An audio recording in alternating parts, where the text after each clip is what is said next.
Hey everyone, welcome back to my channel. Today I wanted to talk about another commonly asked question I get, which is how do I structure my lower body workouts? It is so important to go into the gym with a plan. If you walk in not knowing what you're doing, kind of just wandering around and doing whatever feels right, unfortunately that's not going to help you progress in any way. My cross country coach in high school actually used to always tell us to plan your race and race your plan. It's so simple, yet it's so effective and applies to everything in life. You need to make a plan, and then the hard part is actually doing what you plan to do. All right, let's get started. Okay, so first and foremost, you want to decide what you want your workout split to be, as this can affect some of your decisions down the line. Your workout split is what days you choose to go to the gym and what muscle groups you choose to hit those days. Now, keep in mind there is no right answer. This really all comes down to preference and how many days you're willing to work out.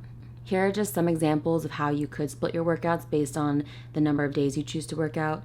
And again, there are no right answers. These are just some suggestions. And really, there's tons of different ways to split your workout. And of course, your workout split is going to depend on your specific goals. But again, here are just some examples. So if you're going to the gym twice a week, you could do one lower body day and one full body day. If you're going to the gym 3 times a week, you could do a lower day, an upper day, and then a full body day. Or you could do something like a lower day, an upper day, and then another lower body day. If you choose to go 4 times a week, you could do lower, upper, or you could choose something like lower, upper, lower, full body. And if you're going 5 days a week, again, there's tons of different ways you can do this, but my split, I do go 5 days a week, is lower, upper, lower, upper, lower. So I get 3 lower body days and 2 upper body days. And of course, you want to plan rest days in between where you can. The reason this first step is so important is because when you're thinking about structuring your lower body days, you want to know how many days you're actually going to be hitting lower body each week. So then you can plan your leg days accordingly. So based on how many days a week you're going to be training legs and based on your specific goals, you can decide if you want to have any kind of focus, any kind of muscle group focus with your leg days. For example, some people like to do lower body workouts with a specific focus in a muscle group like hamstrings, quads, or glutes, while other people like to hit all muscle groups on their lower body day. Again, this is just your preference. There's no right or wrong answer. For me, I have 3 leg days, so my first one is a quad focused leg day, my second one is a glute hamstring focused leg day, and the third one is just an all-around leg day with no specific focus. Okay, once you have your weekly plan, now we can start thinking about how to structure each workout.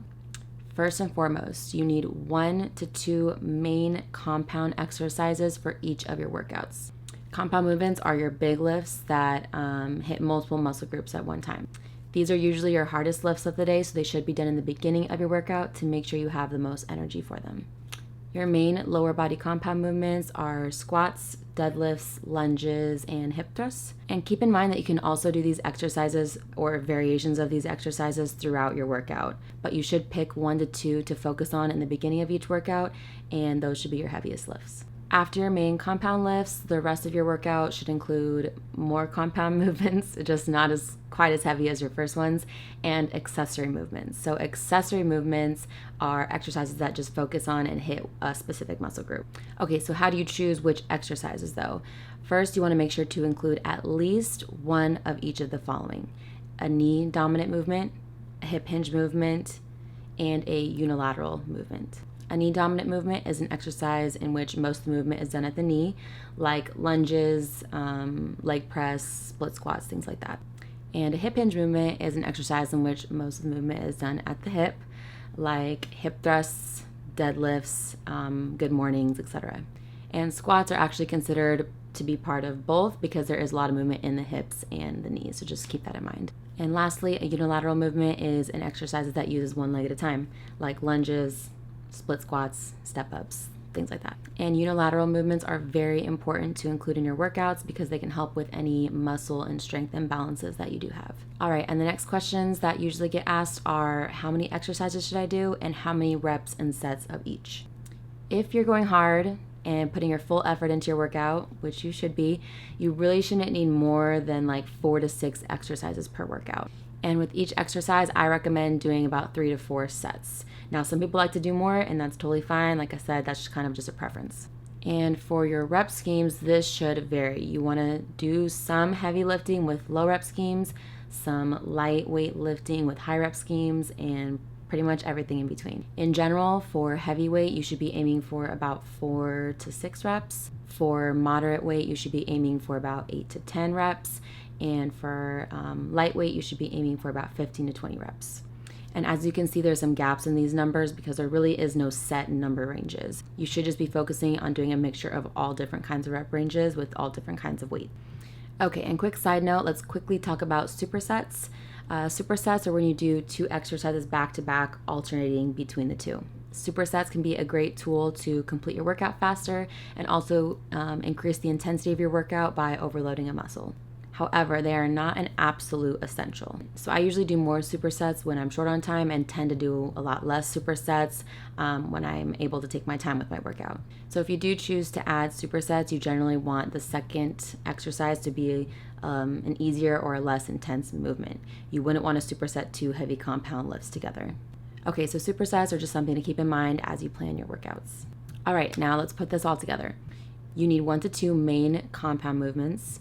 You need 2 to 4 additional exercises that can either be compounds or accessory movements. And you need to make sure to have a hip hinge movement, a knee dominant movement, and a unilateral movement. So this will be the main portion of your workout, but you also want to include a warm-up and a cool-down. Your warm-up should consist of dynamic stretching, which are active movements in which joints and muscles go through a full range of motion. And your cool down should consist of static stretching, which are stretches in which you hold a single stretch for a certain amount of time. So now how you choose the specific exercises is also going to rely on the workout split that you chose, remember from the beginning of the video. Okay, so now I'm going to show you just some examples of some quad dominant exercises if you are doing a quad focused leg day.